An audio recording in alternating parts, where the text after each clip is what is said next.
তোমরা ইবাদত করো রব্বাকুমুল্লাযী খলাকাকুম ওয়াল্লাযীনা মিন ক্বাবলিকুম লাআল্লাকুম তাত্তাকুন।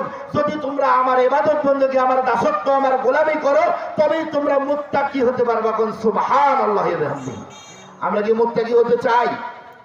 এই মুত্তাকি হইতে গেলে আল্লাহ তাআলা বলেন তোমাদের দুইটা গুণ থাকতে হবে। আল্লাহর নবী বলেন কয়টা গুণ? দুইটা গুণ। কিন্তু আজকে আমাদের ভিতরে এই দুইটা গুণ হয়তো অনেকের ভিতরে আছে, আবার অনেকের মধ্যে নাই। একটা জিনিস খেয়াল করেন, আজকে আমরা নিজেকে মানুষ বলে দাবি করতেছি, আসলে কি আমরা মানুষ? চারিদিকে তাকাই আমি দেখতে পাই না মানুষ। মানুষ দাবি করে সবাই, কোথায় তাদের হুঁশ?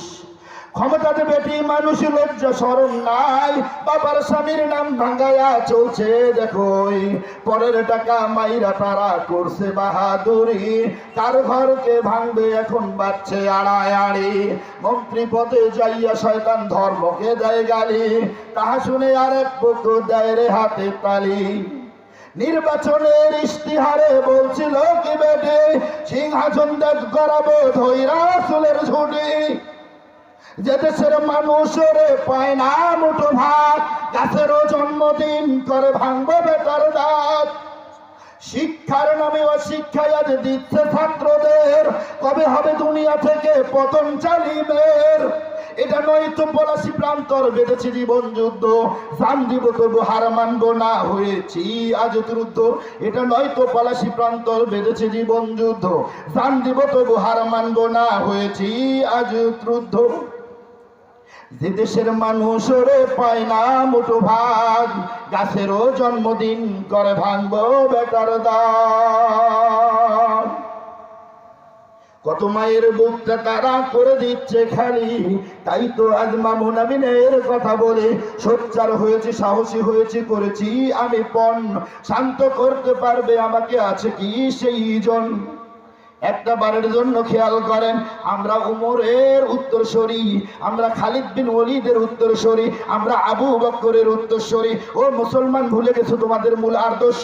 যদি মূল আদর্শ আজও যদি তোমরা যদি লালন করতে পারো, তোমরা যদি বুকে যদি লালন করতে পারো, তোমাদের অন্তর যদি জাগ্রত হয়, সত্যিকারের কোরআনকে যদি মহব্বত করো, অতুজাহিদুনা ফি সাবিলিল্লাহি আমওয়াত বাল আহইয়াউ ওয়ালাকিন লা তাশউরুন।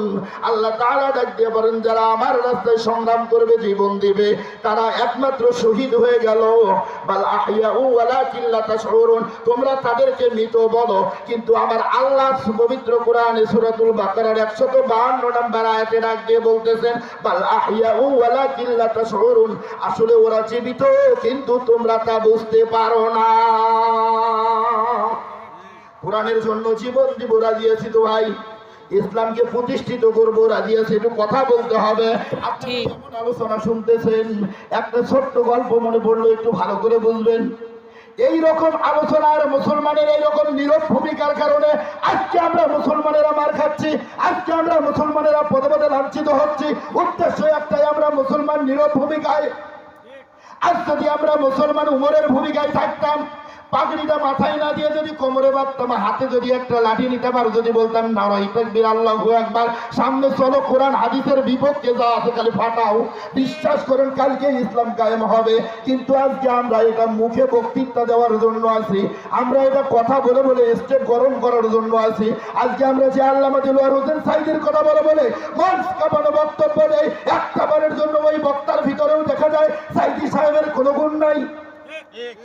কারণ লক্ষ লক্ষ টাকা ডিমান্ড করে, চুক্তি করে আপনি এক সপ্তাহ কিংবা মঞ্চে ওঠার আগেই আপনি পরিশোধ করার পর মঞ্চে উঠতেছেন। কোরআন হাদিসের কোন জায়গায় আছে আপনি একটু দলিল দিয়ে দেখান তো দেখি।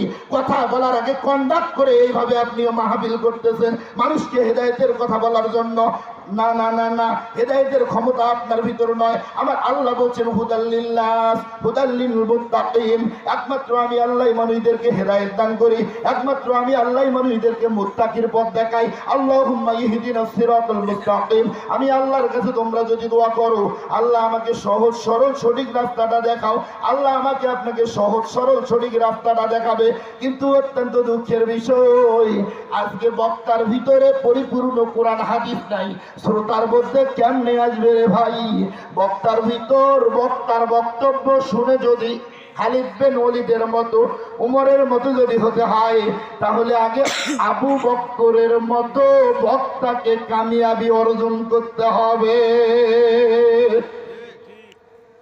নিজের রাষ্ট্রের নায়ক, রাষ্ট্র থেকে তবুও কোনো কিছু নেন না, কাপড়ের গাঁটটি মাথায় নিয়ে কাপড় বিক্রি করার জন্য বাজারে যাচ্ছেন।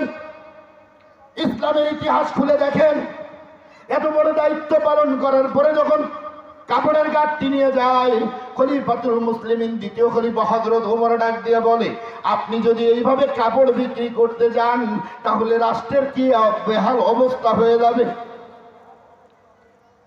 তাকে পরামর্শ দিলেন।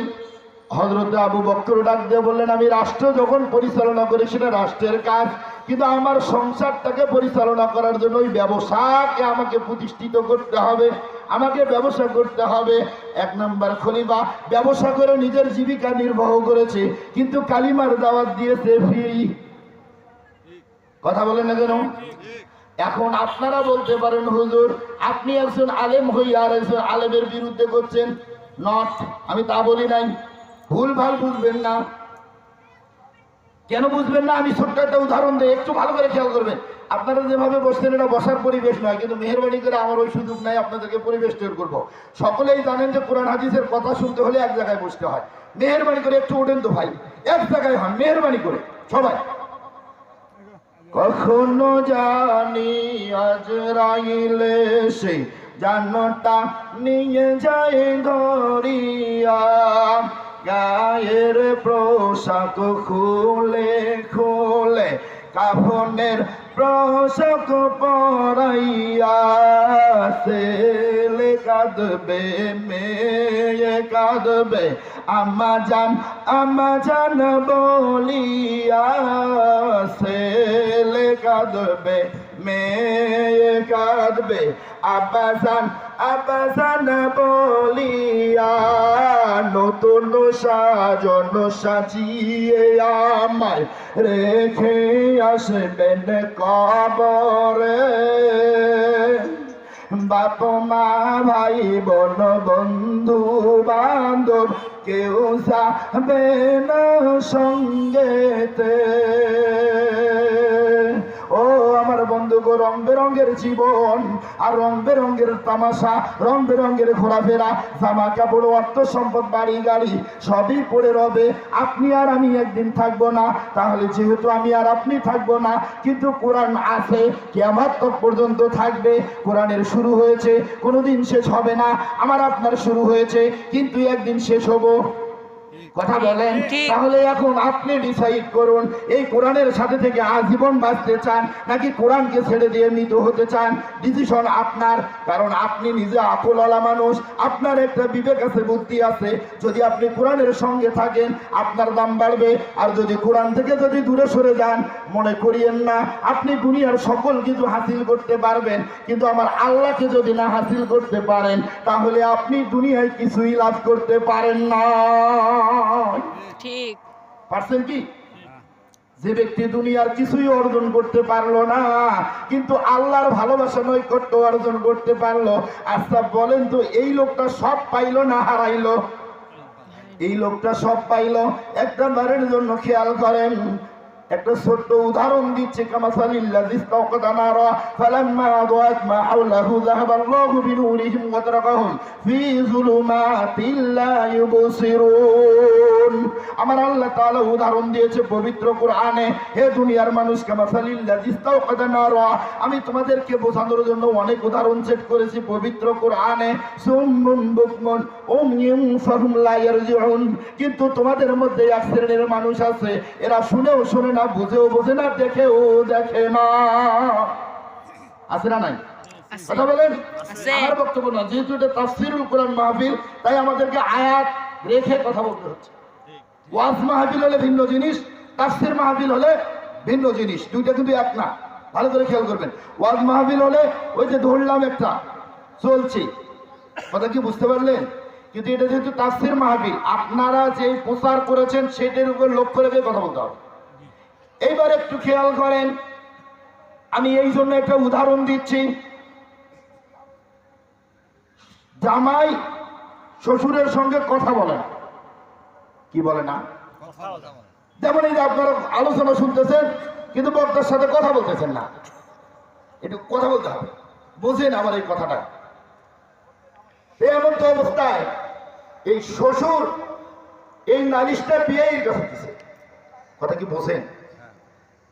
মানে ছেলের বাবাকে বলছে সালাম কালাম দিয়ে বিয়ে, আমি তো বুক ভরা আশা নিয়ে আপনার ছেলে দিয়ে বিয়ে দিছি, আমার কোনো ছেলে সন্তান নাই, আপনার ছেলে আমার সাথে একটু আমাকে আব্বা আব্বা বলে ডাকবে, আমার কাছে যাবে, আমার অন্তরটা ভরে যাবে, আমি অনেক কিছু দিলাম, আরো কিছু দিব, এরকম মনস্থির করেছি, কিন্তু আপনার ছেলে তো আমার সাথে কথাবার্তাই বলে না।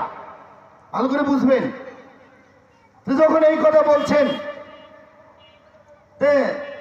ছেলের বাবা ছেলেকে আড়াল করে একটু দূরে নিয়ে গেছে, নিয়ে যা সুন্দর করে ডাক দিয়ে করছে, বাবা তুমি তো সবার সঙ্গে মেশো, কথাবার্তা বলো, কত শিক্ষা দীক্ষা দিয়ে তোমাকে আমি জ্ঞান বুদ্ধিবান করেছি, বড় করেছি, লালন পালন করেছি, এখন তোমার বিবেক হয়েছে, বুদ্ধি হয়েছে, তোমাকে বিয়ে শাদী দিয়েছি, দেখো তোমার শ্বশুরের কোনো ছেলে সন্তান নাই, আরো 2টা মেয়েকে বিয়ে দিয়েছে, সেই জামাইরা তোমার সেই ভাইরা তোমার শ্বশুরের সাথে মেশে কথাবার্তা বলে, তারা আস্তে আস্তে সব কিছু নিয়ে যাচ্ছে, কথা না বললে বাবা মায়া মমতা হয় না, বাবা মহব্বত হয় না, আর মহব্বত না হলে কিছু পাওয়া যায় না, কথা বলে, মহব্বত না হলে কিছু পাওয়া, আল্লাহর সঙ্গে যদি আপনার মহব্বত না হয় আপনিও কিছু লাভ করতে